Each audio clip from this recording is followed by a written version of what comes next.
Hello प्यारे दोस्तों, स्वागत है आपका इंटरव्यू क्लासेस में। बात करेंगे आपके वार्षिक परीक्षा 2022-23 के लिए हिंदी का जो पेपर है उसके बारे में।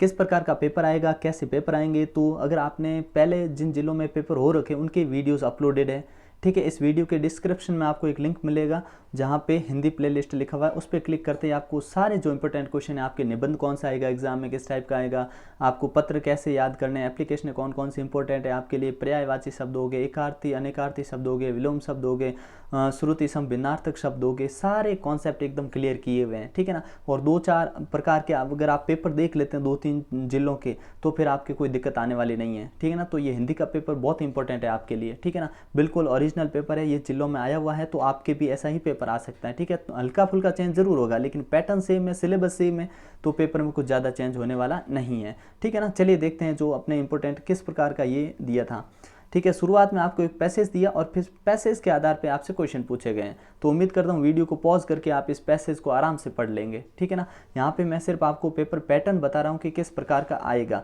अगर इसका कंप्लीट सोल्यूशन चाहिए तो भी आप कमेंट सेक्शन में लिखिएगा, तो प्रयास रहेगा कि जल्दी आपको वीडियो अवेलेबल हो जाए, ठीक है ना।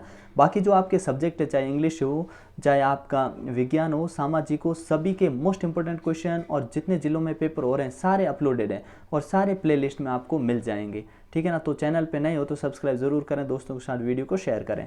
चलिए देखते हैं कि किस प्रकार से आपको करना है। पहले आपको इस प्रकार का एक पैसेज मिलेगा जिसमें आपको आंसर्स देने होंगे, ठीक है ना, जिसमें आपको 10 क्वेश्चन मिलेंगे, ठीक है। और फिर आपको एक और नीचे पढ़कर उनके आंसर देने हैं। गद्यांश कुछ इस प्रकार का है, थोड़ा सा हो सकता है आपको अच्छे से नहीं दिखे, लेकिन थोड़ा मैनेज करिएगा, क्योंकि आपको सिर्फ पेपर पैटर्न पता लग गया तो आप माहिर हैं हिंदी में, ठीक है ना। फिर आपको फिर से उसके बारे में क्वेश्चन पूछे जाएंगे, ठीक है ना। गद्यांश का शीर्षक क्या हो सकता है, कबीर किस भक्ति मार्ग का प्रसार करते हैं, ठीक है। कवि ने हिंदू मुस्लिम को के मध्य दृष्टिकोण अपनाया किस प्रकार का, ठीक है ना। ये सारे क्वेश्चन मतलब अगर आप पैसेज पढ़ते हो तो यहाँ से आपके लिए एकदम क्लियर हो जाने हैं, ठीक है ना। और कबीर की रचनाएं होगी वो इसमें है, ठीक है ना। इस प्रकार के आपसे 10 क्वेश्चन इसमें भी पूछे जाएंगे। फिर यहाँ से शुरू होता है वो कार्य जिसमें आपको ज़्यादा लिखना पड़ता है, ठीक है ना। सबसे पहले आपको निबंध लिखने को बोलेंगे, 200 शब्दों में 10 नंबर का आपके निबंध पूछा जाएगा, इसमें कोई शक नहीं है, 10 नंबर का आना ही है, ठीक है ना। अब इंपॉर्टेंट जो निबंध है वो अपलोड किए हुए हैं, ठीक है ना, जहाँ पे सबसे पहले आप निबंध की शुरुआत कैसे करेंगे, ठीक है ना। तो सबसे पहला तरीका होता है आप प्रस्तावना लिखिए और लास्ट में उपसंहार के साथ ख़त्म कीजिए, ठीक है ना। इस प्रकार से एक तो है आपको बेटी बचाओ बेटी पढ़ाओ का अर्थ, ठीक है, और एक और दे रखा है जिसमें समाचार पत्रों का महत्व, ठीक है ना। इस प्रकार से आपको कम से कम 3 तो मिलेंगे ही मिलेंगे, तीनों में से कोई आपको एक करना है। तो ये देखिए इस पेपर में भी जो हमने 5 करवाए उनमें से आ गया, मतलब वो 5 जो वीडियो अपलोडेड है वो देखते हैं तो भी उनके बाहर फिर आना नहीं है, क्योंकि इसमें ऑप्शन बहुत रहते हैं। देखिए 4 देंगे आपको, 4 में से कोई आपको एक करना है, ठीक है ना। फिर आपके संवाद लिखना, मालिक और नौकर के मध्य संवाद लिखने में कोई ऐसा है नहीं कोई समस्या आएगी, ठीक है ना। बहुत आसान है, 5 नंबर का ये तो यूँ ही मिल जाते हैं, ठीक है। छोटी बहन को जन्मदिन के उपलक्ष्य में शुभकामना पत्र भेजना, तो वो भी आप लिख सकते हैं आराम से, कोई दिक्कत नहीं है। फिर पूछा है अनु उपसर्ग के योग से 2 नए शब्द बनाइए, ठीक है ना। तो अनु उपसर्ग लगाकर आपको 2 नए शब्द बनाने हैं, ठीक है। अनुप्रयोग हो गया, ठीक है, अनुकूल हो गया, इस प्रकार से आप शब्द बना सकते हैं। उपसर्ग होना चाहिए, मतलब दोनों शब्दों को अलग करने पर अर्थ निकलना चाहिए, दूसरे शब्द का पूर्ण मतलब निकलना चाहिए। इसमें प्रत्यय ढूंढना, बुढ़ापा में बूढ़ धन आपा और मिठाई में ई प्रत्यय, ठीक है, मीठ धन आई, ठीक है ना। ये प्रत्यय के बारे में आप मुझसे अच्छा जानते हैं, ठीक है ना। फिर है प्रविशेषण, ठीक है ना। प्रविशेषण ध्यान रखिए, ऐसे विशेषण जो विशेषण से भी पहले लगते हैं, ठीक है ना। परसर्ग के ने के कर्ण क्रिया सदैव किस काल में होती हैं, इनके उत्तर, ये मतलब ग्रामर के कुछ यहाँ से आपको प्रश्न देंगे, ठीक है ना। फिर आपके लिए कुछ वाक्य रहेंगे जिसमें आपको परसर्ग हटाना, ऐसे सरल वाक्य क्या होते हैं, संयुक्त वाक्य का उदाहरण हो गया, ठीक है।